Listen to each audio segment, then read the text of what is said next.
Light as a feather, stiff as a board. Light as a feather, stiff as a board. We are the weirdos, mister. Black as night, erase death from our sight. White as light, mighty hectate make it right. I myself am strange and unusual.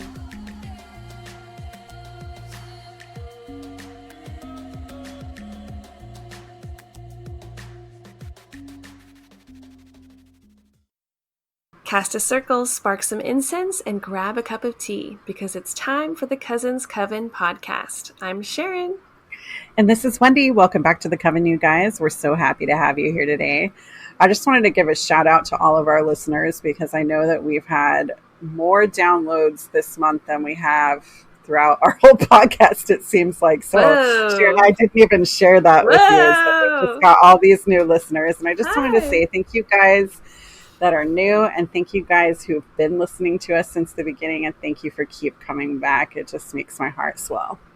Yeah, and then there's me who's anxious. It's like, okay, cool, more people to hear all the things I say wrong and mispronounce. No, of course, I'm happy that you guys are here. And today we are going to be doing one of our fan-requested things, which is to keep doing haunted states. So we decided we're going to commit to doing the 50 states and just tackle that for right now, which is a lot, but so we'll space it out. Who knows how long this is going to take because that's 50 episodes, but right. We're starting. So if you guys have anything you want us to cover, send it to our emails. That way we can start looking it up now and we'll, put a pin in it. But today we're covering the paranormal side of Pennsylvania. Woohoo! I love this because not only do we have family who lives there, but I also have a friend who lives there. So for me, I'm just like, yes. Yeah, it's nice because I've actually been here. I mean, even if it was in just one little area, I've got to see firsthand, Pennsylvania in the fall. It's so beautiful with the old buildings and the white painted buildings, I guess you could say. I don't know much about architecture, but all the old architecture to me is just really beautiful. And it felt like a place where there would be witch hunts, like that kind of vibe. Oh yeah. Yeah. I did come across some of that kind of stuff in my research, but I didn't write it down because I was like, no, that sounds so negative. Mm-hmm. It's the first place I've ever been where I've seen pan artwork just out walking about, and a church with a triquetra on its door, made by their crone, the triple goddess symbol. So it felt really occulty to me and paranormal. And so I was excited when you decided we're doing Pennsylvania. Yeah. I was like, let's do this one. So let's do some updates, catch up. Do you have any catch up for today? I actually don't. I mean, I think that my week was pretty interesting though, because I had jury duty, which is something that I've never actually, I've been through the jury process, but never actually been a juror. And this was the first time I'm a juror. And I can't talk about the case because it got spread out into 2 days, but I will tell you that being a juror in coronavirus times is so much different and the process takes so much longer. So, but it made me realize that I don't agree with our laws. I never had a problem with too much, but now I'm just like, no, we need to get rid of all of this. Okay. Just get rid of all rules. Well, sprinkle some magic dust while you're in there next time. Yeah, exactly. I don't know what kind of powder you would need to drop around. Some black salt, some sage. Yeah. I'm just like, come on, man. Change. Yeah, I mean, it's I got jury duty summons coming up, and I may or may not get selected, and somehow I've avoided it my entire life, and this is my first summons letter. I don't know. I don't want to go. So that's all I have to say about that.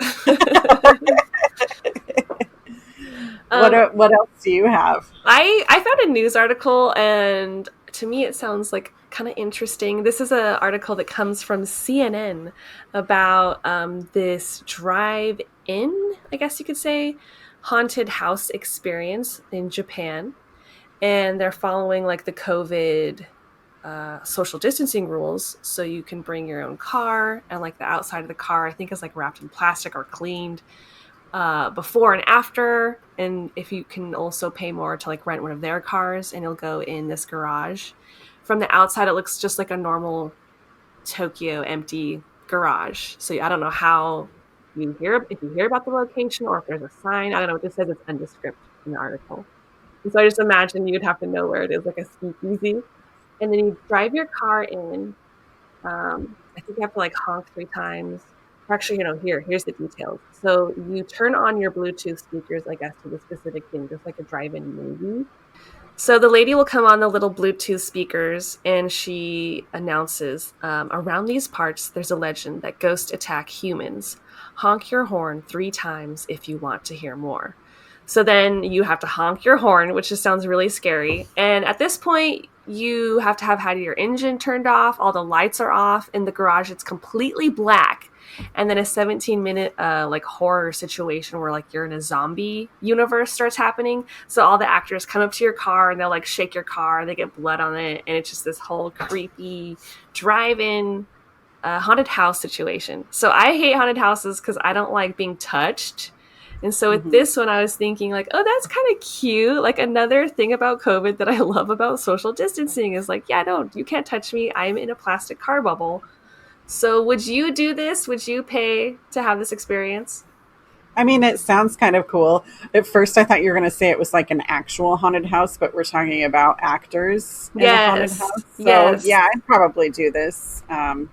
I would rather it be a real haunted house, but yeah, me too. Yeah, this is cool. I would pay. Cool. I would rather travel and pay more to go like paranormal place for sure. I agree with you.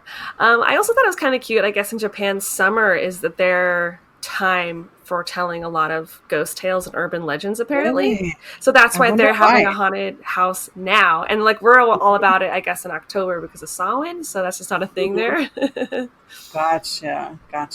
That's so cool. I love it so much. Thanks for bringing it up. Yeah, I thought it was kind of cool that it made CNN. So that's my only news for today. Anything else, or should we just start talking about Pennsylvania? I think we should go into Pennsylvania. I don't have anything else. Sweet. Okay, so right before we started recording, I decided we should find out some paranormal Pennsylvania stats. And this episode, we decided to talk more than just ghosts. So anything that would fall under the umbrella of weird stuff that we talk about. So it could be aliens, it could be cryptids, it could be fairies, it could be ghosts. So here's some stats. Pennsylvania ranks 8th in the state for most UFO sightings. This is a current stat of 2020 this year. So pretty high. Awesome. It ranks number 3 in Bigfoot sightings, which is even higher and surprising, which I feel like contradicts what I just said like an episode ago, right? Yeah. Damn it, internet! Who's lying here? Because I have 2 different websites. One of them, I believe it was telling us that it was like Washington, was Oregon. I don't know. Now I don't believe anything. But apparently on this website, it says Pennsylvania is ranked number 3 in Bigfoot sightings and has a lot of reports of a white Bigfoot. And this is reports from different years, different locations, different people. And it could be like an offshoot of the Bigfoot that we have here in America, or it's its own new species. I don't know. Kind of makes sense because they have a lot of weather extremes over there. When it gets cold, it gets really cold. When it gets hot, it gets really hot. Yeah, so it could kind of be a place that maybe is in the more snowy areas. So you'd have both the Yeti vibes and the Bigfoot vibes. It is, Travel Channel says it ranks 6 for the most haunted state in America. I believe that. Yeah, for sure. A lot of war there. So much war. A lot of war. For sure, like the Battle of Gettysburg was here. I think it's like one of the most early states that we have here in America. The founding fathers did all their business and wars here. And there's over like 20 films that are horror related that were filmed there. I think that number is a bit small because I didn't even see on this list any of the M. Night Shyamalan films. And I know he filmed what was his first one? The Sixth Sense. He filmed that Yes. there and a lot of his other ones there. So a lot of horror films were filmed here, which makes it a great place if you like to see where places were shot in real life. That's something I enjoy doing. You could go there. A lot of the early zombie films, like Night of the Living Dead, were filmed there. So really iconic state. And we decided that we're each going to pick like 3 things to focus on since there's so much going on. So we both just kind of gravitated toward 3 things, and we're going to break it down for each other and for you guys. Yes. I'm so excited to talk about this. Yeah. Do you want to start us off today? Okay, so I chose to do gargoyles originally, and that turned into me actually researching Thunderbird. Okay. So let me kind of talk about gargoyles, though, for a minute, because I thought, I remember seeing gargoyles when we were in Pennsylvania. And so I was like, you know what? I bet I can find something there that, maybe they have some sort of thing going on with the gargoyles. And I did find this really cool place that I thought it was kind of like this honorable mention. Phipps Observatory in Pittsburgh. It is kind of like where they have these beautiful gardens, and it's indoors and outdoors. And each conservatory has its own like different species of flowers and different things going on. And every place that they have has a gargoyle in each room. Oh my God, that'd be so fun to be like, who can find the gargoyle? Exactly. They even have these like gutter gargoyles, which are like they consider to be guardians, and these are just basically water spouts. So when it rains, the water comes out of the gargoyle's mouth. I love that. And they have one room dedicated to a green man. So they've even put a green man water spout statue. I need to go here. Yeah. And so even though I didn't find any tales of like people actually witnessing gargoyles flying around, when I did research into it, I found that what people do see flying around is a cryptid creature called a Thunderbird. So I put a link that I'm going to link below, but I thought, Sharon, maybe if you wanted to click on it, I got to try to find it on my list here. I think it's this one. This wiki. So, yes. Okay. So, a Thunderbird is this giant bird, and there are some pictures that somebody standing in front of a Thunderbird. But Thunderbird kind of goes back to native mythologies, or not mythology, but native times. So they, according to Native peoples of America and to the Pennsylvania area, they believe this that is real. Yeah, this is real. It's huge. Yeah. It's huge. Yeah. It's huge. Like, it's bigger than a man. It's the biggest bird. But they believe, archaeologists believe that archaeologists believes that it could be like a prehistoric bird. I need to figure out what that wingspan is. I actually know that, and I'll get to it. Good, great, awesome. Native peoples believe that it is a supernatural bird, and they say that in their culture that there is like, it has an X-like shape. So the way that the body is done, it kind of forms an X. And so if you look at the way the tail is and the way the back is, the way the head is, there could be an X there. So you'll see a lot of native drawings of an X-shaped bird, and what they're referring to as a Thunderbird. These creatures have a very long head and a very carnivorous appetite. They're extremely fast and can be easily recognized due to its size. And in legends, you'll hear that, or native legends, you'll hear that they say that the flapping of their wings creates thunder. And so that's why they thought it was that's awesome. Supernatural bird. And I find it very interesting because I'm going to talk about some reports, but in every single report, they said that they thought that they heard thunder. And so they looked up, and it was actually the flapping of the wings of the bird. It sounds like thunder. Yeah, I'm sure it's so loud, and it has like probably 2 different sounds that the wings are just radiating down at you. Exactly. Natives also said that water would fall off of its back and rain onto those down below. So it would just be like not a cloud in the sky, but for some reason, rain would come off of the bird. Mm-hmm.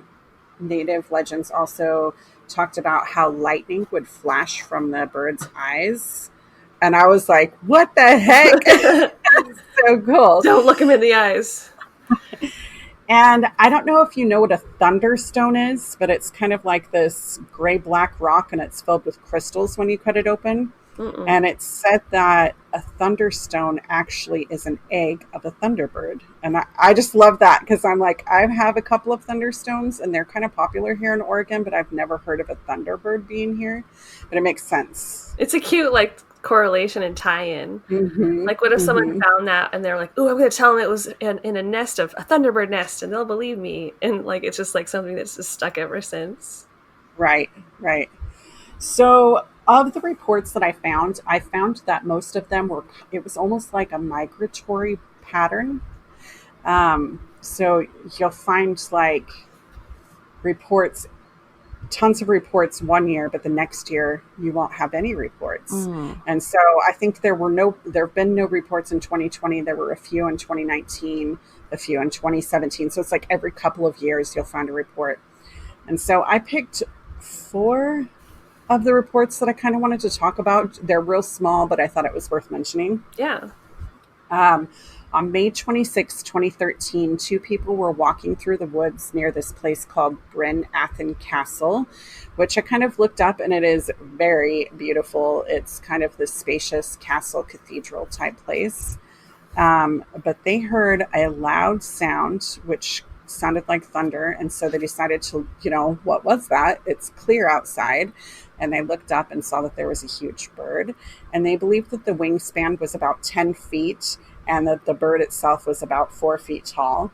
And their witness story took place over a period of like a minute. And they said it flew super fast because of the large wings. It was just like it went from one tree to the next tree within seconds and then just sort of disappeared. It looks like it could rip you apart as a human. Yeah, because it's a carnivore. It's huge. There are stories. Yeah. Mm-hmm. There are stories in native legends that talk about the thunderbird eating a whale, like attacking it, killing it, and eating it. And I was like, holy moly. Leave the whales alone. Yeah. That's scary. Yeah. And then my last 3 reports all took place in 2001, over the span of several months over the summertime. So on June 13th, 2001 in Greenville, Pennsylvania, a large bird was seen. These people were, I think they were just walking around and they heard a sound. They looked up. They saw a bird the size of a small plane. Dang. Like 15-foot wingspan, probably about 5 feet tall. They watched it for a total of about 20 minutes and they watched it fly around. It looked like it was, being a predator, like looking for food. And it literally would fly from tree to tree to tree within seconds. And then all of a sudden it just shot up into the air and they didn't see it again. That's insane. Did they ever find habitats for it? No, not that I know of. Mm-hmm. So is this a spiritual being or a physical thing? I don't know. Mm-hmm. I didn't see anything about that. These people are having real experiences. I mean, they were pretty scared. And then there was a brief sighting July 6, 2001, and this was just in the matter of less than a minute. But this person in Erie County, Pennsylvania, saw the bird. He said that it was dark gray. The wingspan was about 15 to 17 feet long. Wow. And I was like, ooh, dang, is this thing growing? Evolving. Because humans are getting fatter, and so it has to adapt to be able to carry our heavy loads. Right, exactly. Because it eats us. And exactly. And then probably the one that I found the most detail in 2001 was September 25th. And there was this 19-year-old kid driving along Route 119 in South Greensburg, Pennsylvania. He had his windows down, and then all of a sudden he heard this loud thundering sound. He said it kind of sounded like thunder, but it could also sound, he also said that it kind of sounded like flags whipping in the wind, like fiercely, like a horrible storm. And so he decided to pull over and look up. And he saw the giant bird. He said the wingspan was about 15 feet. Its head alone, he said, was about 3 feet in height. Wow. So that didn't even include the large body that he saw. Right. And he just was like scared, but couldn't stop watching it. And he said for about 5 or 6 minutes he watched it, and then it flew off. And that was it. So didn't hear any reports of them attacking humans. It was always, they wanted to eat animals, fish, small rabbits. And whales. And whales, obviously. Small rabbits and whales. Mm-hmm. That's something that I think I would be captivated to watch as well. I would just want to remain quiet and not be anywhere in like an open field. Right. You're like, oh, I'd be like scooping up my dog. Mm-hmm. Do not take my dog. Oh, yeah. Yeah. But that'd be really cool to see. And the fact that we have modern day sightings as well is kind of telling. It's like, okay. I did find it interesting that it was basically every other year. Oh, ooh. I like that. So maybe it is more like it's from another dimension. It just like pops in and out. I just was thinking migratory. What if it goes to different islands? Sure. Ground it in reality. I don't know why. I just feel like Thunderbird has all these mystical legends. So I could go that way with it with my imagination. But to have hundreds of years worth of sightings of a bird like this, but never find really anything. And I can't find the validity of the photo that I did have you look at. Mm-hmm. Supposedly it's real, but it's nobody can find it now. So where did that massive thing go? Did some rich dude buy it and it's in his house? I wouldn't doubt that that's also a hoax photo too. I mean, you never know. Yeah, for this episode, I was going to try to give sea serpents another chance. And I was like, okay, I'm going to look into Raystown Ray. And so like I go to the RaystownRay .com and it's like, it's real, da-da-da-da. And here's the picture. And I was like, oh my God. And it was just like this beautiful sea serpent in the water. And then I was like, is this real? Is this real? And then like I go to YouTube and I click on the first video, and then it's like the guy who's on the Raystown Ray website being quoted saying the guy is real, and he eats only eats he's like a herbivore. He only eats like the little reeds on the side and from the roots and this and that. And then you watch the video and he's like, oh yeah, like every April 1st, the newspaper does an article on April Fool's Day, and they asked me for a quote for this one. And so me being like the Parks and Rec guy or whatever the heck he is guy, he made this quote saying that they have seen it. Another one, some ranger made a similar quote. And so like that just went down in history as being like a real thing, even though it was an April Fool's Day joke. And it was like, dang it, sea serpents and Nessies, like I really gave them a hard time in our Loch Ness episode as not being real. I wanted to open up myself to another possibility of them being real, and within like 5 minutes, it was debunked. Yeah, it's funny because I looked at that one too, and I was like, yeah, Raystown Ray, and then I was like, oh. Yeah. Nope. Not today, Ray. So, yeah, I don't know about that photo, honestly, but I just have to, like, remind myself not to just jump on board because of a cool looking photo, essentially. That being said, I'm not going to just debunk everything. You know, I don't know. I got to find the middle path with the cryptids. Right. So I have a cool place I really wanted to talk about today, if you're cool moving on. Yes, go for it. I kept coming across the place Centralia. And this is something I kind of wanted to talk about here and there, just as we've been researching. And since it's in Pennsylvania, I'm like, oh, today's the day. And you've probably heard of it. It is an abandoned ghost town that's actually haunted with ghosts and is currently burning on fire underground the town as we speak. And it's been doing so for 60 years. So what? there's just cracks in the road where you could possibly see embers or smoke coming out of. This place has sinkholes. It was once a thriving town. This disaster happened, and they had to evacuate everyone. But I can get into all the details of that.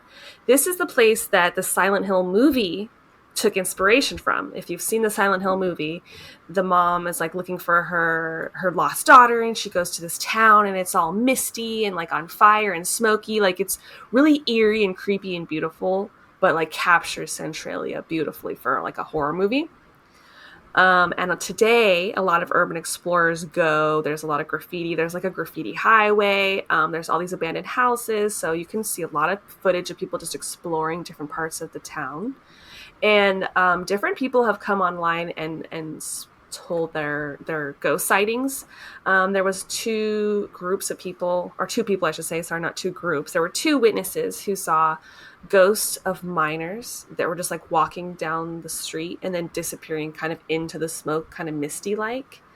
There have been voices and EVPs caught coming out of the earth and the cracks itself. So there's this one guy who went with like a group of 3 or 4 friends, and they wanted to go closer to one of the areas where the cracks are, because that's why you're going. You're going to see these weird cracks in the smoke. So while you're there, get those photos. They're going closer, and when they get closer, they start hearing these voices. And they're like, oh, what was that? Is there anybody in the area? Like, they don't see any other cars, any other people, and they hear it again. And it says, like, why are you doing this? And they just, like, look at each other, and they don't talk about it, and they get in the car, and they just move on. But it felt like it was coming from the crack, is what they were saying. Other explorers who were going in the actual abandoned houses, there are some structures and stuff like that left behind and spray painted on, folded up, things like that. So they were going in one, and they were, I think, either on a second level or first level, but there was one other level above them, or an attic, and they just like heard footsteps coming down the stairs right towards them, and then walking basically, and there was no person. So they just looked at each other and like, let's get out of here. I thought, well, is it a homeless person? But like the way they're describing it, it seemed like they should have come into contact with one another based on the sounds, and they never did. So a lot of, I guess, just residual activity is going on all over the place if you go there. And I kind of wanted to get into the history of how this happened, because it is pretty fascinating. I was like, why is it on fire? Yeah. So just so you know, this is how it all kind of went down. It started as a coal mining town in 1856. And there were these weaving underground tunnels. And, they started with maybe just like 2 coal mines. And it grew from there. And they all became interconnected. And so that's what's weaving under the towns. And the town did suffer from some hardships from going through World War I, and then flash forward to the 1920s and the Depression. The town had kind of gone through a loss and emptied out a lot. So a lot of these coal mines were getting left unattended, becoming unstable and dangerous and not really being maintained. And then we're going to flash forward to 1962, and these like decrepit mines are still under the town.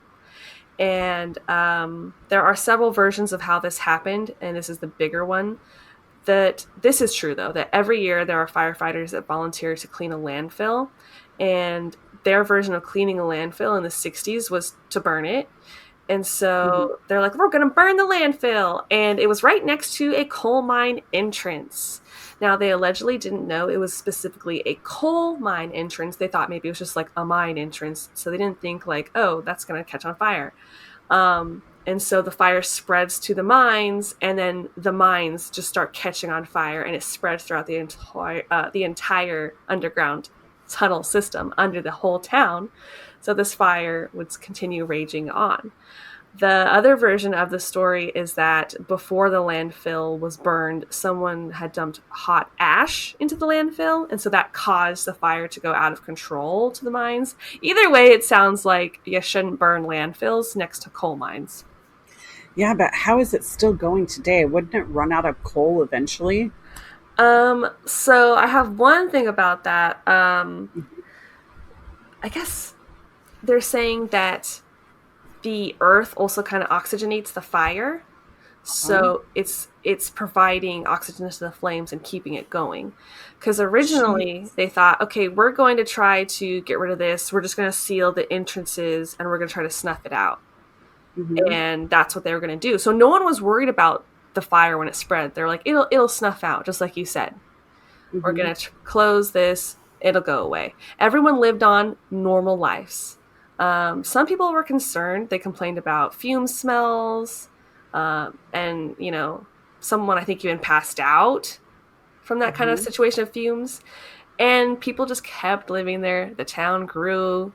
We're going to go to 1982 when a 12-year-old boy fell into a sinkhole. So this is when the structure starts to fall apart. He was falling in, and it was a 4 feet wide, 150 feet deep hole in his backyard. Luckily, his 14-year-old cousin was there, and he pulled him out, saving him just in time. Go cousins! And then they realized that out of that hole was coming all the smoke. It was carbon monoxide steaming out of the hole. And so this caught the attention of the media and the attention of the community. They started doing like little protests and marches, it looks like, in protests, for trying to get this fire under control. The local government, they even tried to fix it. They spent $7 million just with the fire department trying to get it out. But to no avail, the fire kept burning. And it's deemed unsafe, basically, for anyone to live there under these conditions. So Congress approved a $42 million relocation package for its residents for them to just get the hell out of Dodge. Like, you gotta go. Some of the people were happy about it. They're like, okay, I'm going to take my money. I'm going to start elsewhere. Let's go. And then, of course, you know, people are stubborn. Like, people who don't move when there's a volcano coming down the mountain, stubborn. Right. So at that time, they say there was about 1,000 people who just stayed behind. But while this was going on, buildings were getting demolished. And we're going to flash forward more, 1990s, the census said there's about 62 people left in the town. And the name of the town was just wiped off maps going forward. There's only 5 homes left, according to this. And the downtown, where there was like a whole just big street, basically, of shops and all that, completely gone. So if you're to drive down there now, it's just trees and a cement road, a pavement road. Wow. The only structures that are not demolished, did not get messed with, was the church and a cemetery, which is, I believe, reflected in the Silent Hill movie. I think they flee to a church in that movie. And the fire is still burning, and it's really noticeable on cold days, especially. Like, that's when you'll get really good pictures of the earth just steaming, basically, from underneath. And so, yeah, really cool lore. That is crazy. Yeah. That is so crazy. I've never heard this. Never. Oh my god, have you seen the Silent Hill movie? I couldn't tell if you had. No. Oh, okay. No. Watch it sometime. I like. Yeah. But that would be a place I'd be interested in going to.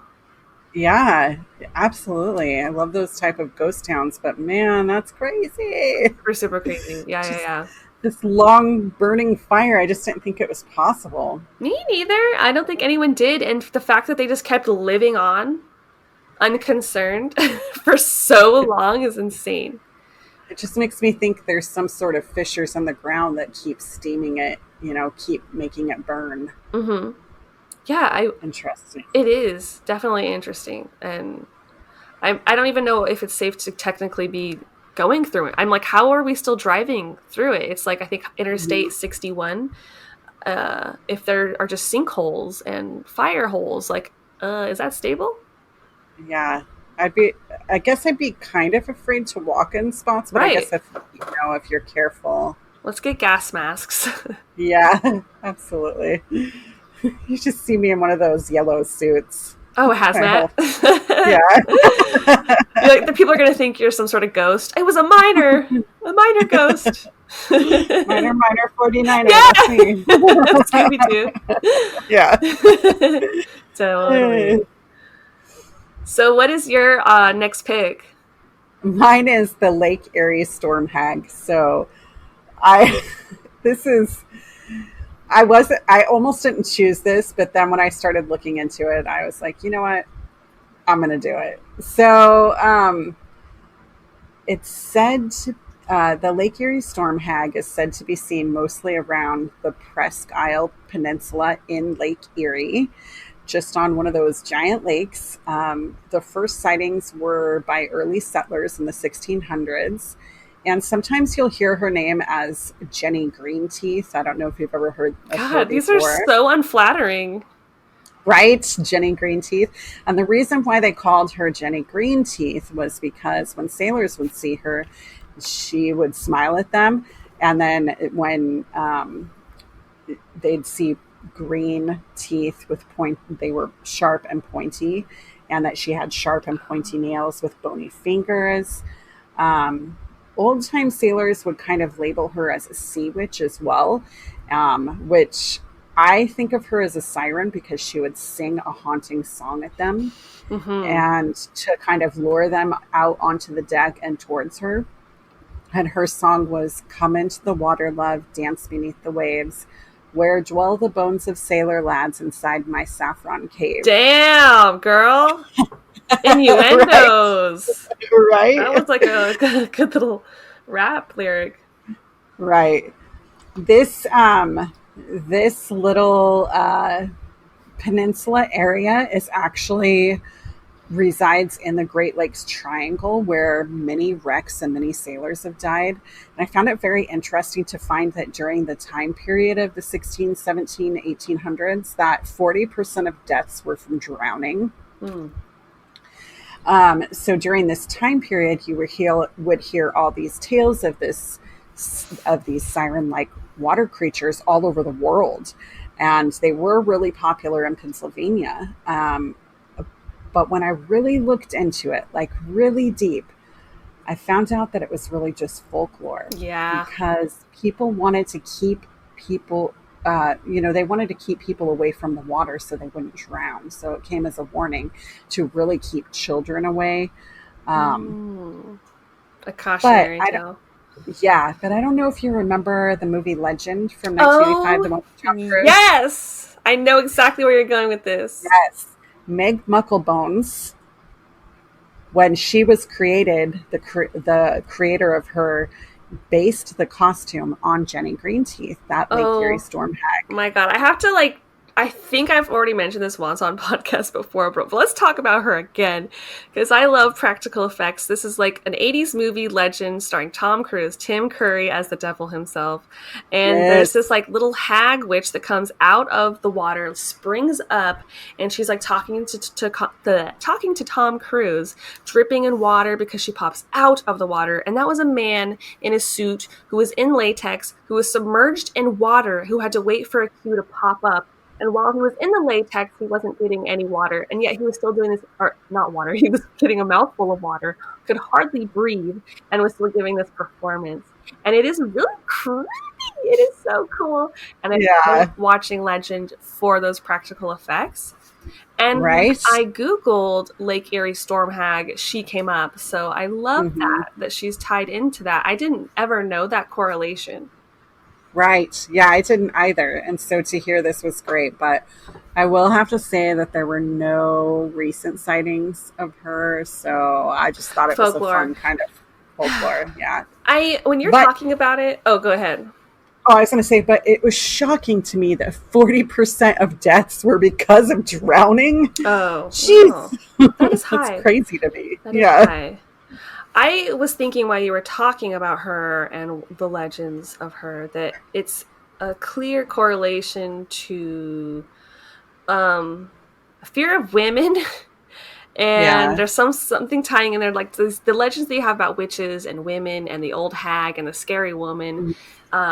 It's almost like, are you supposed to be you're supposed to have a fear of women, maybe a fear of a seductress, that she will turn on you and become hideous, everything that a woman's supposed to not be, and then kill you.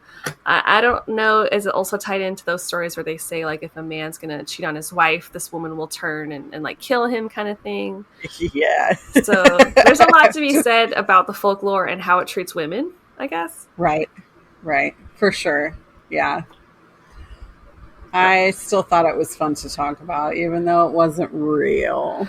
I mean, I'm glad you kept it, because I was honestly Yeah. getting frustrated with my own choices, because I kept coming into things that I was just like debunking, and I wanted to do more than just paranormal Right. hauntings. So I'm glad we Yeah. still kept it on the board to talk about, because it's Yes. cool to even know the urban legends.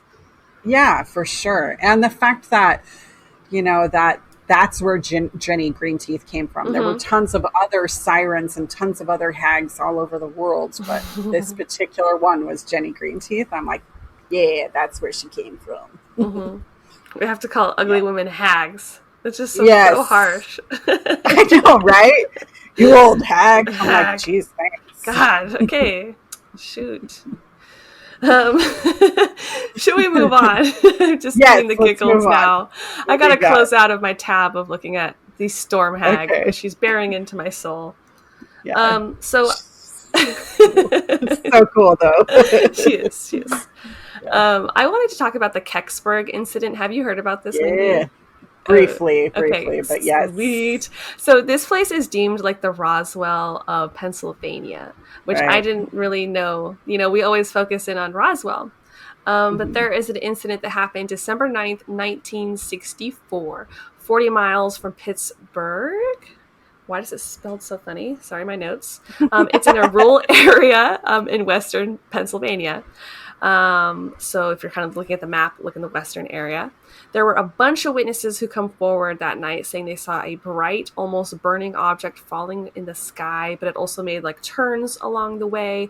And there were even plenty of witnesses who saw the object descending down into the woods, and it even appeared to be slowing down a few miles before it impacted. And there's reports that blue smoke was rising among the trees and quickly dissipated after that. Many people also are coming forward saying that the military, including members of the Army and the Air Force, began to arrive in the area around the village of Keksburg, and within a few hours after the reported landing, excuse me. So all these reporters are showing up with them. There's all these media sources that are talking about this, and they're coming to investigate to see what the heck is here. The alleged impact site was cordoned off, and a search for the object was going on in the woods. There were no civilians who were allowed to get in. No reporters were able even to get near the area to film it. And hundreds of spectators just started coming as well. I guess everyone's really bored. They're coming out to just see what's going on. There's legends and even people who have come forward to this guy. Most of this information, I should also tell you guys, is coming from Stan Gordon. He's the one researching Keksburg. He has a whole book on it. This is where I'm getting these interviews. So if any of this is a lie, it's all Stan's fault. But these people, they tried to get down and sneak in, and I guess a few just stragglers tried to sneak in past the military into the park. But they got stopped, turned around, threatened of being shot at. Like, they were holding rifles and very aggressive.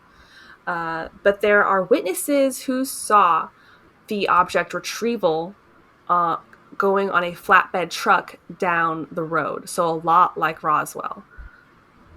What else do I have here? There's one man who has really turned the legend even more by saying he saw the object himself. And he reports that it was a metallic acorn-shaped object, and it was partially buried in the ground because of the impact. It was large enough for a man to stand inside of. It was a bronze gold color, and it appeared to be one solid piece of metal. It had no rivets or seams. And at the back of the acorn shape, the witness said, his name, by the way, is Jim Romansky. He recalls that there was like a bumper area on the back that was kind of rose up more than the rest. And on that area, there were markings similar to Egyptian hieroglyphics. So again, this mirrors the Roswell crash site objects that were like little weird hieroglyphics on some of that bendy metal as well. And he was a mechanist for many years and said the object itself looked as though it had been made from liquid metal and poured into a big solid mold. I believe if you're watching Ancient Aliens, they've talked about this. The town itself has like a recreation of the idea of this like orange metal acorn with hieroglyphics, and it's like displayed in the town somewhere. So it's kind of cute that they keep that legend going. There was an Air Force security policeman who wants to remain anonymous who came forward for this book. And he says that he was one of the people who was guarding the object in Pennsylvania. And they located it to an Air Force base in Columbus, Ohio. And then from there it went to Dayton, Ohio. And like you can track some of this in the Air Force Project Blue Book files. What we can see are that there are lots of interest from all these various agencies, and they were all kind of trying to figure out what the aerial object was. And then the report says that they found nothing officially. And there's kind of like 2 or 3 theories as to what it is. They're saying it's at least most likely an advanced man-made space probe that has some re-entry control capability. It could be an extraterrestrial spacecraft. And some people believe it's just a Soviet Union like probe identified as Cosmos 96. But it has since been discovered that Cosmos 96 did re-enter, but it landed in Canada that same day, but like hours earlier or an hour earlier, 3:18 a.m. And the Keksburg incident occurred at 4:47 p.m. And the Russians have come forward saying that that was not the Cosmos 96. Another theory is that it was just a meteorite. So what was falling from the sky into Keksburg, we don't officially know. But people are saying like, well, why were they so violent? There's this jazz musician. His name's Jerry Betters, and he's gone public with his story saying that he, on that night, was faced with armed soldiers who had rifles aimed at him and his friends, and they were ordering him back on the road, and that he witnessed that flat bed tractor trailer with the acorn-shaped object. So he says, yeah, I saw it. There was also a businessman that came forward to Stan Gordon and was telling him when he was a teenager in 65 and he tried to get near the site, he was stopped and frightened and thought that they were actually going to shoot him. And so they were like, well, why are they making such a big deal if it wasn't just, if it was just a meteorite? Did you find anything that talked about, like in the newspaper, what the military said by any chance? What their explanation was? I saw that there were it was just kind of like Roswell, where there was the initial report where it says like the Air Force comes and retrieves object from blah blah, and then that a different newspaper branch that very same day says they found nothing in the woods. So it was like 2 contradictory reports, and I didn't read the reports. I just kind of was noticing that they said, yes, we found something, and then retracting it right away. Right. So I know personally that when we first started podcasting, I sort of looked into this because I thought maybe one day I'd want to talk about this incident. And I came across some information that I didn't hear you say, so I think it's worth mentioning. Years ago during World War II, you remember how Hitler, this is why I never talk about it because Hitler's involved. So Hitler, he was really into the occult. He was really into aliens. He was really into time travel, that kind of thing. And so there was this thing that he had his, I wish I could remember the dude's name. One of these scientist guys that worked for him built this thing called the bell. It was, I can't remember what it is in German, DOS something. But anyways, he made this bell. Well, the guy got into it and disappeared. The ship disappeared that he made.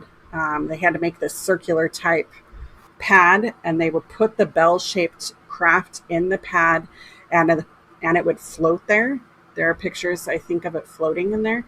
So he gets into the craft and then disappears and never comes back. He's never found again.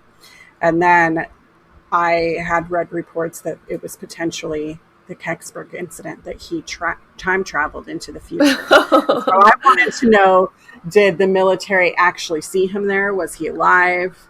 did they find him, and that's why it's so hush hush. I mean, that sounds like that would be the appropriate response. Like, guard the area with your life. Right. Do not let anyone in. We have a time-traveling Nazi.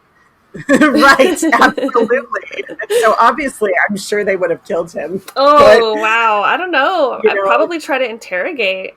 Maybe. Yeah, I don't think they would have let him go, though. I don't think they ever would have let him go. They would have kept him, maybe not. used him, but never let him go back to his family. Because how would you explain that? Yes, I time traveled. How would you explain that to your wife, who was probably super old by then? This is how you're like, no, this is what happened. No. I'm not saying it's what happened. I'm just saying This is potentially this is a theory. Yeah. That's awesome. No, Stan Gordon did not come forward with this theory, and so he was like the one source of my information. So that is a really cool take on it, and I love whenever you bring time travel into it because it just like changes everything. Right, you're like, oh, shoot. And I believe that they used hieroglyphics on a lot of the Nazi stuff. And if I remember correctly, for occult reasons, I guess. Yeah, for occult reasons. Yeah, they did magic to make it fly. Yeah, like I'm aware of the rumors of it's like the Nazi werewolf vampire soldiers, and there's like a lot of weird rumors and Nazis, and so like I'm always hesitant to look into it because again, who wants to look into Nazis? It's like, yeah, they're like my mortal enemy. We're German, so I'm just like, ugh, Nazis. Yeah. But people would like probably be like, "Oh, you're German. You're a Nazi." It's just like, no. We were looked down upon, and we fled to Russia to try to get away from that. But yeah. Okay, let's move on from Nazis.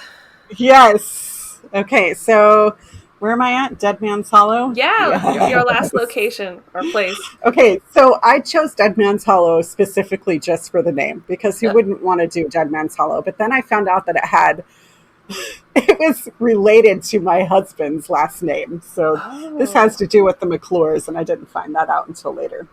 Cool. So I cannot wait to tell you. But Dead Man's Hollow is located on the Youghiogheny River Valley on 450 acres, what is now a nature preserve on the outskirts of Pittsburgh, Pennsylvania. And so it got its name. It wasn't always called Dead Man's Hollow, but it got its name because there was a story in 1874 of several boys who were wandering in the woods when they found a man severely decomposed hanging from a noose on a tree. Oh, wow. And there were rumors that this was done by the KKK. So when I looked into the story, the truth is that story actually happened in Indiana and not in Pittsburgh. But they ended up changing the name to Dead Man's Hollow.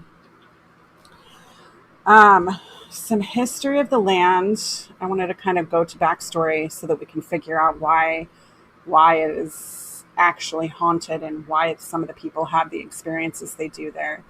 So in the early 1800s, the land housed a quarry, and then that went away. In the early 1900s, there was a pipe factory that was built there. So let me tell you that when I read pipe factory, I was thinking, sweet, these guys are progressive. They're making these little wooden pipes. I'm really excited. But what they meant was pipes, like, for inside houses and buildings and that kind of thing. I was going to say, for Mario and Luigi. Like, that's what right. Pipes for plumbers. But, now it's just this beautiful nature preserve. It's got all of these trails. On your walks, you can see remnants of old buildings.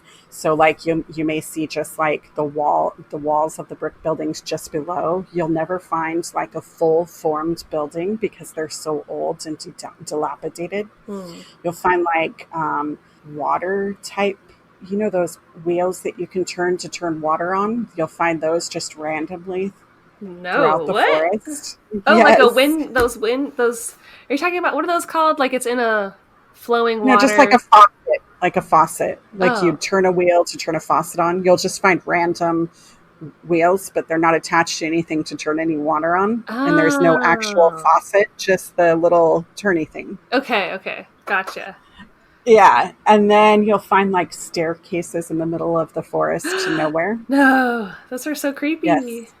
But it's part of these old buildings. So they're not actually to anything really. It's just part of these old buildings. Those are portals. Portals to another dimension. Portals! So a lot of people will say that they will see shadow figures through the forest. They'll smell really strange things. And they'll hear the sounds of people talking when they know that they're the only one there. Because you can see when you're in a forest or a preserve if anybody else is there. Ugh, just the idea. I can't even talk right now. The idea of like voices murmuring, but you can't even make out what they're saying. And it'll be right. And it'll be like massive amounts of people. So it'll sound like 10, 20, 30 people talking all at once. And I'm like, what the heck? Wow. Sometimes they'll hear screams, that kind of thing. Ooh. So yeah, so I found this really good article.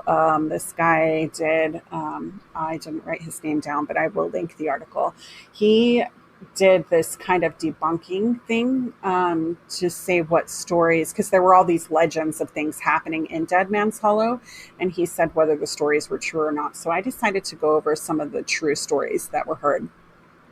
And so the first one comes in February 1880. A man named Robert McClure owned a store in McKeesport, which was along the Youghiogheny River. And he was robbed in his store. Robert got angry and he went after the robbers. And he found them in Dead Man's Hollow, where he shot at the men. They fired back and Robert was killed. It said that his last words goodbye, and this is in the actual newspaper clippings, when he was looking at the murderers and taking his last breath, he said, "Goodbye, murderers, goodbye." Which I thought was kind of funny. Just thoughts you're laughing at him. No, I just imagined it. Like, he's all, "Goodbye, murderers, goodbye," like all dramatic. Yeah. Like McClure would What be. a cruel world. Yeah. A year later, August of 1881, this man named Ward Mcconkey was arrested for Robert McClure's murder. And in May 1883, at the age of 19, Ward Mcconkey was hung at the Allegheny County Jail. Ward claimed the whole time that he was innocent and that this was pinned on him. So the tragic death of Robert McClure has led to all these stories that he haunts the place, and that but they didn't actually find his murderer, and so he's stuck in the forest. Yeah, like a limbo situation. Right. Because they never found his murder because the wrong guy was killed. I would like to think that you could move on, like that the afterlife isn't so rigid.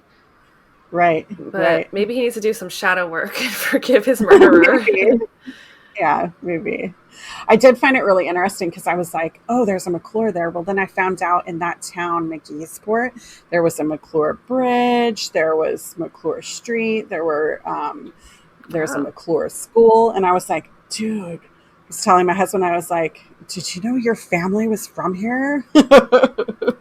I'm sure no, right?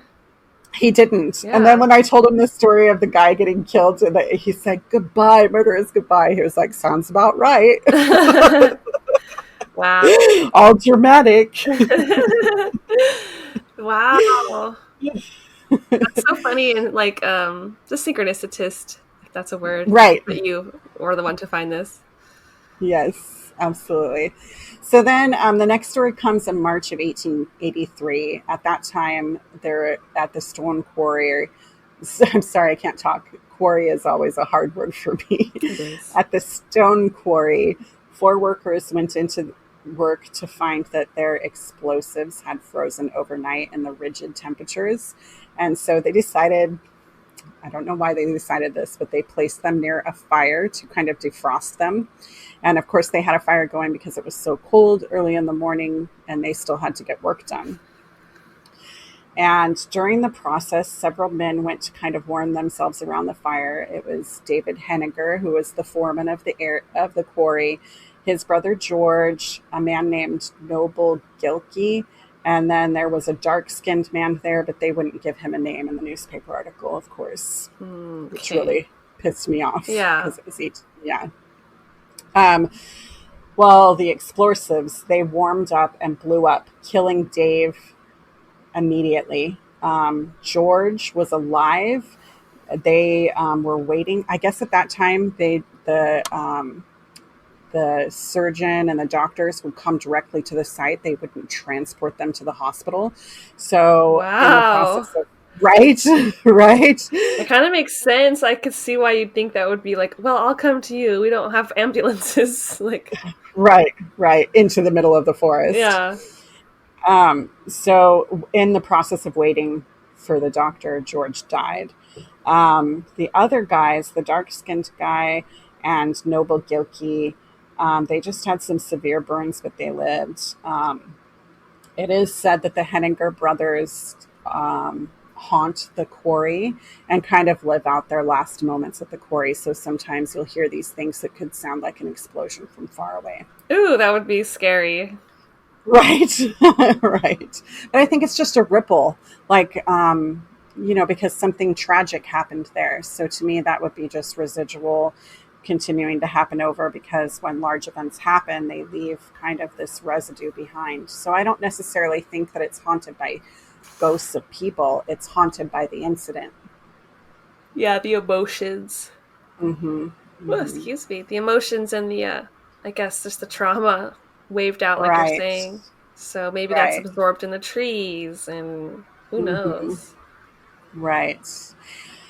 And then in 1887, Edward Woods, who was 74 years old, from Elizabeth Township, was crossing the Youghiogheny River on the McClure Ferry, which is now known as the Drophisburg Bridge on McClure Street and John Street.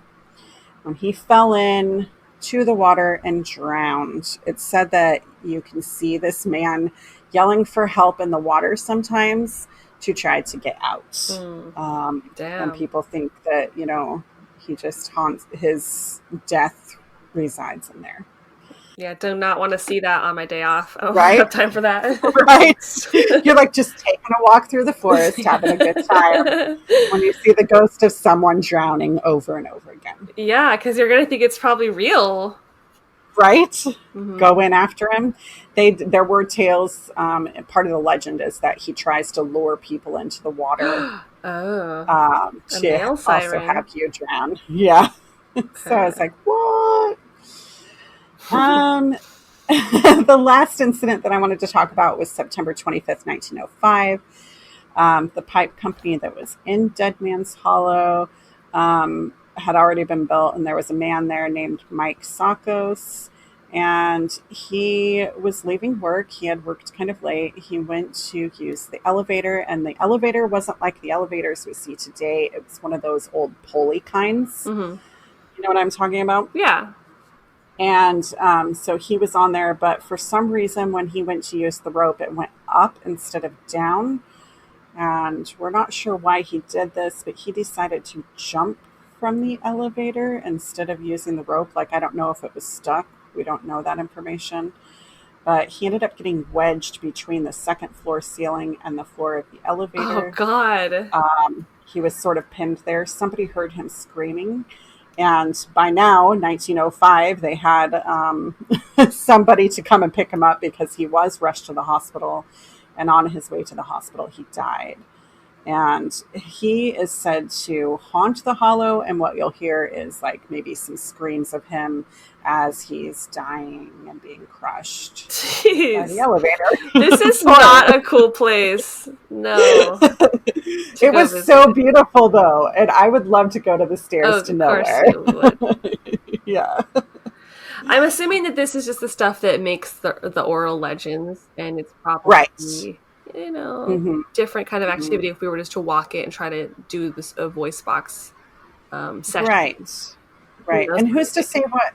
Right. And who's to say what happened? In older times? Like, all we have are reports from the 1800s forward. So I was like, what happened on that predated prior to that? Yeah. That's what I keep thinking about Pennsylvania and the haunting cases in general. It's like it's always starting with the history from the white perspective. Like, the founding fathers started everything here. It's like, no, you didn't start anything. no. And the reality is that Native people were there hundreds of thousands of years prior to them. Right. So we don't know what happened. There could have been a fire out there. There could have been a gathering that just left a positive gathering that left something behind, but we don't talk about those things. Even older confrontations and battles as well. Right. Yeah. Yeah. Or maybe we're hearing remnants of a wonderful ceremony that they did. I was thinking that too, like, can't we just have a ghost radiate positivity and like a happy memory? And I think that does happen, like when you think about like the grandma ghost that just comes for a visit and she's just radiating love and reassurance and things like that. Like, ghosts are not just one-sided as far as negative. Right. We just gravitate towards the negative instead of talking about the positive, just as human beings in general. So yeah, for sure. That really ties into the reports on my next area. Should I get into that? Yes, do it. Okay, so I got called to talk about Hexenkampf, witch's head. That's what it means in English. That's a German word. And this is a place, it's a rocky hill in eastern Pennsylvania in the Lehigh Valley. It's basically a huge rock, the actual witch's head rock. It's millions of years old and can't be entirely seen from one vantage point, so you would really have to like walk around to see the whole rock. And in November, if you go when all of like the leaves has fallen, you can see that it kind of makes this like old school witch's head, like head with the nose kind of thing, silhouette. And this place is shrouded in all this like lore of ghosts and paranormal apparitions, like a headless man with a headless dog, headless horseman, flying women on broomsticks, just like causing havoc, that kind of stuff. There's been spectral mists that have even been reported in modern day times that just kind of feel sentient and like hovering towards you if you're on the rock late at night. And the rock was once covered in mica, or believed to be covered in mica, because there were all these reports that it would glow under the moonlight, and just adding to the fear that people had of this witch rock. And there's just all this witchcraft superstition and history. So, of course, I was so excited. And this started because in the 18th and 19th century, German immigrants who settled in the area, they found the rock. And this rock reminded them of their own Hexenkopf rock from their homelands, where they would have all the sabbats and the ceremonies and do their witchcraft and their god and goddess rituals and prayers and all of that. And so when they found this rock, the territory of the whole area just reminded them of Germany. And so they imported all of their beliefs in the witchcraft and witches, demons, magical healing, and all of that stuff from Germany. And I guess it would be called brauchery in Germany. And then when they brought it to America, it became powwowing. They would be called powwowers. So many of the settlers that came from the Harz Mountains area had really strong witchcraft beliefs. And so Pennsylvania then became like a hotbed of powwow doctors, powwowers, or brauchers, as the Pennsylvania immigrants would call them. And they treated illnesses, they broke curses and spells cast by like angry people seeking revenge against neighbors or family. So like, the evil eye kind of stuff. Return to sender kind of vibes. And the brauchers were basically faith healers. They drew direction from apparently biblical verses along with ancient texts and medieval manuscripts. They would use herbal remedies and charms, words written on slips of paper, often held in these fabric broocher bags. They cured human and animal ailments, and they would use these like charmed circles that they drew on the ground around the patients. And they would use these foul-smelling ointments to fend off evil and disease. They would even try to fix just personal traumas or problems. And they would do incantations and performed what they would call laying of hands. One of the early landowners of the hill was John Saylor. And this is like 1750. He became a famous powwower. He was a healer whose herbal remedies he would use with the magical spells and all that other stuff. So he would treat the settlers, he would treat the Indians, and his fame was basically spreading by word of mouth and things like that, from Massachusetts all the way to Georgia. And he actually passed his knowledge down through the generations. His son, Peter Saylor, became even more famous as a powwower, and he used Hexenkoff rock in his magical cures. So this is kind of where the rock comes into play. He would cast out illnesses onto the rock, and the rock became the receptor.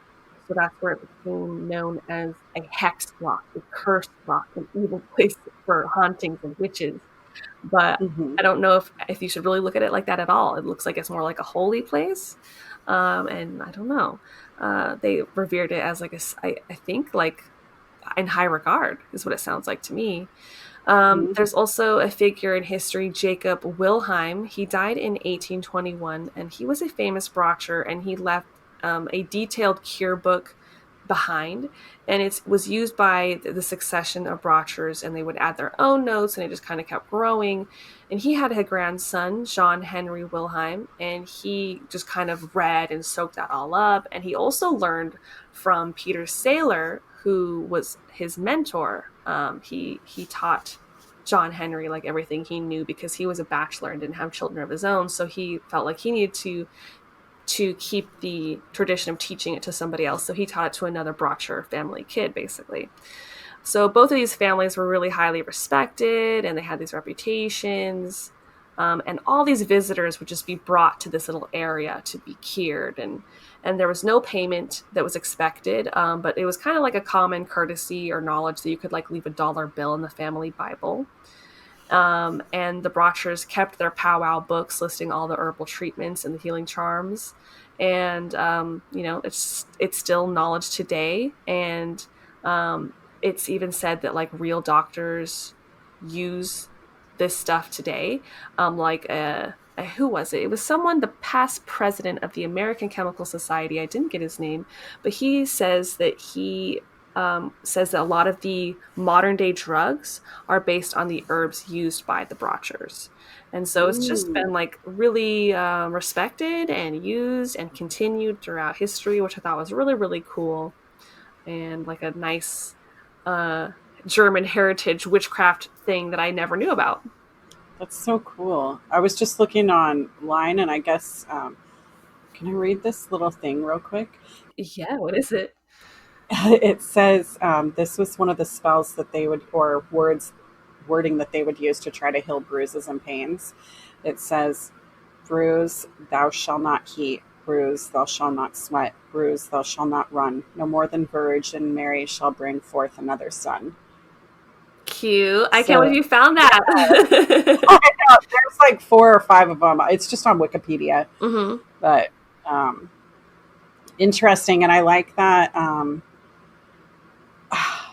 I just think I'm floored. Like, I kind of saw this on the lists, on the different lists, and I was like, oh, I don't want to talk about old witches because during that time period they could have been murdered, and I didn't want to talk about witches being murdered. Been there, done that. Yeah. I was like, never again.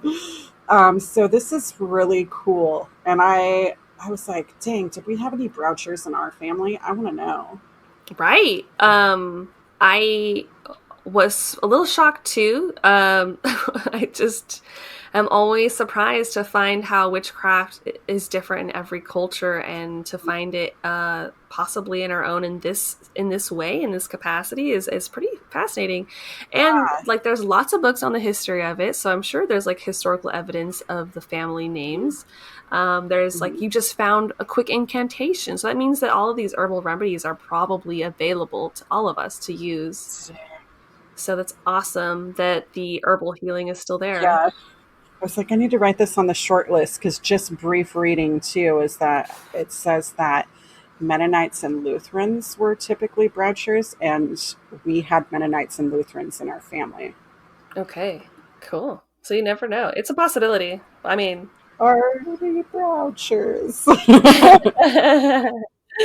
Did we finally nail where we came from? I think I got it.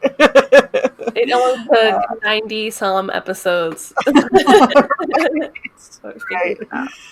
Oh, I That's why I love saved it. the fun for last, and I'm really glad I did look into it because, yeah, like you assume it's just going to be the same old, same old. But I mean, there's a lot of that, you guys. I went to the truth and I filtered out the bullshit. Like, there's legends of women in like 18th century, 19th century, where they would like leave their husbands by putting a stick in the bed to be like, haha, I'm here. Like, there's a stick in the bed, and then they would fly on a broom by saying Uberstock and Uberstein, and then going out the window into the rock and having like a little Sabbath of witches under the full moon and dancing with like a bipedal devil type beast. And one husband said that like he was like onto his wife, and so he like repeated the incantation too. He flew out the window and followed her and was like horrified by what he saw and demanded a divorce. And so he's like, I'm filing for a divorce. My wife is a witch. So there's plenty of ridiculousness that surrounds the rock, okay? But I'm like laughing because I'm like, that'd be me flying out the window, just saying it over and over again. yeah. I was like, wait, Uber? Is this early Uber? Just a freaking broomstick? Uberstock and Uberstein. Like, it just stuck in my head and I don't even know what it means. Oh, I love it. Yeah. So, yeah, I decided that was all bullshit. But there were healers. Yeah. That's what I'll say. Yes, there were healers. And apparently to this day, like the owners who are living there, they have a book. They actually looked into all the history. They don't look for paranormal or occult. That's not the type of people they were, but they wanted to look into the history. And so they wrote this book about the Brochers and the families. You can buy it. And there's 2, I think, different German groups or powwowers that go annually to the rock. And they ask permission, can we go to your rock? We'll clean up trash along the way. We'll be very respectful. And they go do like some sort of ritual, I'm assuming. Prayer, who knows? And then come back and they do these little, and I'm like, oh, how do we get on that list? How do I get on that list of a ceremony? So I don't know. I wonder if they have like, you didn't come across anything where they had like maybe a little museum or not a museum, not a shop, because it's just a private property. It's literally private property. So yeah, but it's really cool that I love it when people who own historical buildings, they respect it, they keep it alive. Mm-hmm. So thank God that they have written this book, and I think we should probably buy it since we're so interested in this. Yeah, so for sure, we might get our hands on it. I just see myself reaching out, like I find our names on the, our family names on the list. I'm like, dude, we need to learn from you. You never know. You never know. Yeah, I love it. I don't know if that's something that would come up in the DNA tests. Like, can you get a DNA test, 23andMe, am I a witch? Like, I want to know that specifically. Not that I'm not a witch, but is it in my genealogy? Right. So far, I've only been able to find out that on my mom's side, they did have quite a bit of people in Wales. And I was like, there goes my fascination. Obviously, that's my fascination with fairies because fairies reside in Wales, especially the Tuatha De Danann, and I was like, yeah, okay, makes sense. Yeah, you're like, that tracks. Yeah. But all in all, like, there's a lot of places we could have chose, and there's so much, we barely obviously touch the surface. There's so many haunted taverns, haunted homes, haunted hotels, haunted theaters, cemeteries. I mean, you name it, it's probably haunted in Pennsylvania. Right. Yeah, there's, that Penn State Penitentiary. Oh, yeah, Pennhurst? Yeah, Pennhurst. And then there's an asylum. There's a famous asylum there. And I tried to stay away from places that potentially, ghost hunters, ghost adventures had really been. And I didn't look into. They've already covered it. Right. I was trying to avoid places that we've already divulged. I'm like, I've already talked about haunted hotels. I've talked about haunted asylums. It's going to be in every state. So I'm glad that we're able to kind of get different things. Like, there's probably only one Hexenkopf rock, in America. Yeah. So it's cool to get these weird specifics. Yeah. I'm like, oh God, a fire is still burning. Yeah, we got to see how far that is from the people we know's places and just like start planning a road trip. Yeah, for sure. So I think that's pretty much it for our discussion today. Let us know what places in the US you are curious about, what kind of activity you want us to look into. You can send your emails to cousinscoven2@gmail.com and look forward to new episodes every Wednesday. You can find us wherever podcasts can be found. And we also have a Patreon for the after show. We're going to be recording an episode right after this. If you want to come by and just extend that conversation, you can meet us over there. All right. And may you find happiness in your heart, love for yourself, and join each other. Blessings to all.